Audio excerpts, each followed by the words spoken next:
it would probably be a good idea at at a gathering to talk a little bit about some individuals. So we have identified Samuel A. Nichols, the Grand Patriarch, and we have identified Thomas Guy Nichols Sr., who was born here and had the adjacent farm for years, who was the grandfather of a lot of us here. And those two individuals will be discussed a little bit, and we'll start with Samuel A., presented by Joe. Do all of you pick up one of these forms? Does anyone like one? Because would you like it? It's a photograph, not very good, of Samuel Nichols, a photograph of Dr. Jeremiah, and a photograph of the house that used to exist here on the property. I've been asked to say a few words. Can you all hear me? I'll try to be brief. Most of what I was going to say has already been mentioned. But before I get into the background and the details of Samuel's life, I thought a little bit of history of this property might be of interest to some of you. Back in the 1650s, it was occupied by a band of Indians called the Susquehannock Indians. And don't ask me how to spell it. Then in the mid-1750s or thereabout, a man from England came over by the name of Richard Snowden. And through the next 3 generations with his son and grandson, named Richard also, he came close to acquiring 10,000 acres in this area at one time, from Laurel to Sandy Spring.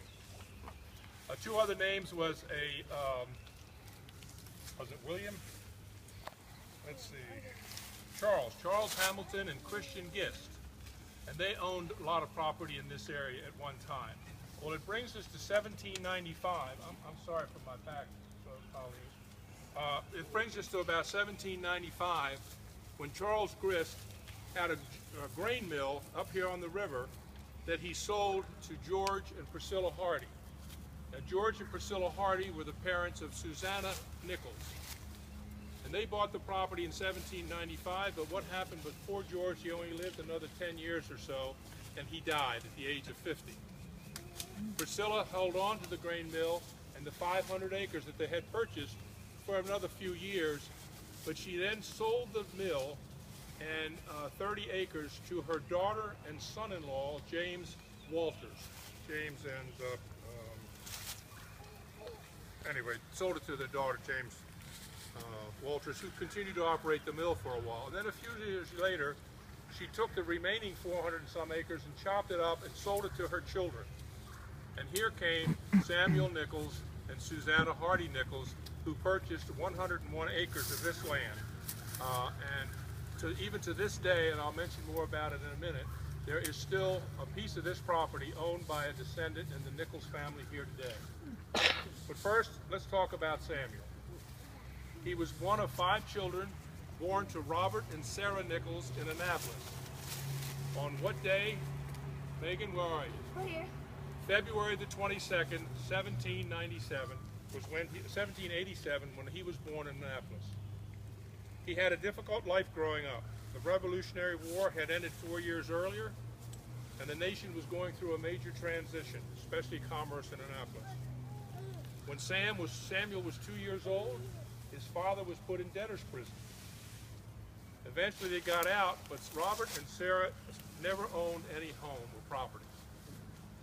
Samuel spent his youth in and around Annapolis. He received a good education, and unlike many, he was able to read and write. At the age of 20, in 1807, he joined the Maryland militia, helping to defend the state from the threats from across the sea. He was a private in the War of 1812 and paid 26 cents a day. Don't scoff at that, because when he got promoted to sergeant, his pay went up to 36 cents a day. His achievement mainly was as sergeant, he was given the responsibility of the ammunition magazine storage on the Rising Sun Inn, which is still in existence today it's near Annapolis, in Crownsville, near Annapolis. He operated and secured that ammunition security until the end of the war in December of 1814. So the War of 1812 was over in 1814, and what happened?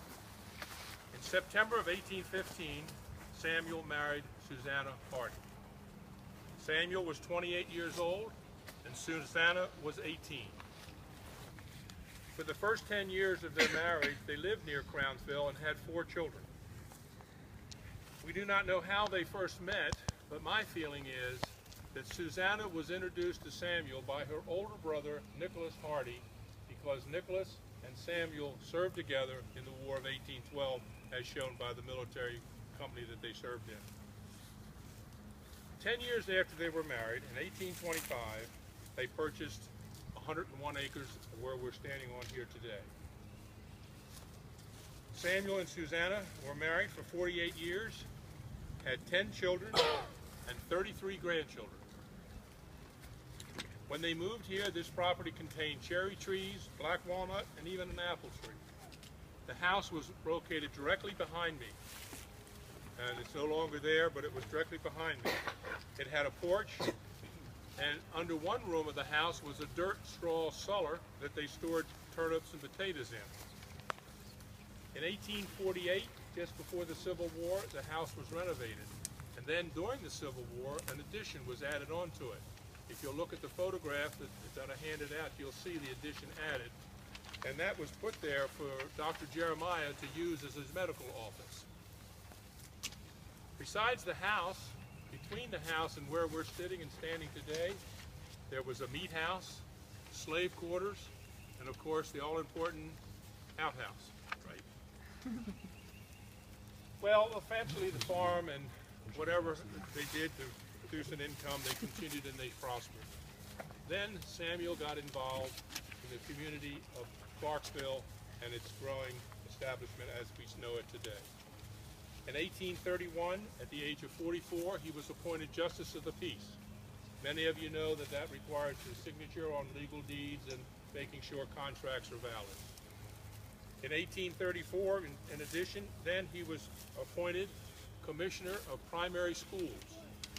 He had to determine what areas of Clarksville a school was needed, a building to be put up, a teacher hired. That was part of his duties. He did that for many years. Then in 1840, he did one of his big jobs that he held for a long time. He was named road supervisor. And what that entailed was deciding where a dirt road would go, whether it should be paved, and where it would stop and end. And some of the roads that he was involved in were Greenbridge Road, Snellbridge Road, Philadelphia Mill, Havler Mill, and other secondary roads leading to and from this area. And I'm sure, Mr. Lyles, you remember a lot of those too. Then Samuel in 1845 was named an election judge, and he served like that for 3 years.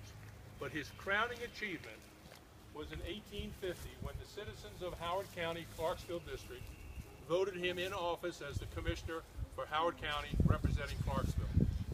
He was the sitting commissioner when Howard County became legal, breaking away, separated from Anne Arundel County.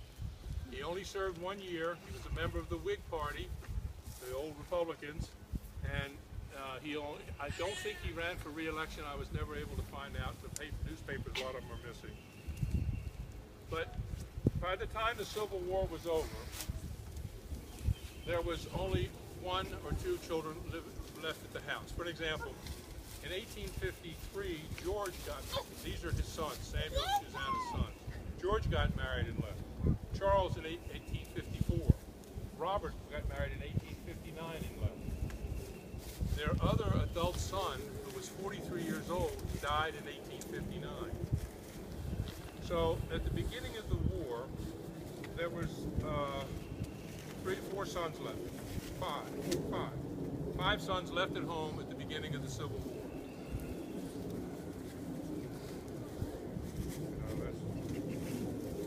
That's wrong. 2 were left. Excuse me, I apologize. Benjamin Nichols was still living at home. He didn't get married until 1862. Dr. Jeremiah was in medical school, and he received his medical degree from the University of Maryland in 1861. So they were still there for a while, but what I'm saying is that it was Samuel and Susan, and during the latter part of the Civil War, it was just Jeremiah. And then what happened?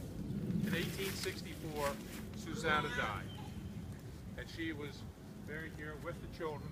Her 4 children were already buried here, and in one of these graves is Susanna's burial site.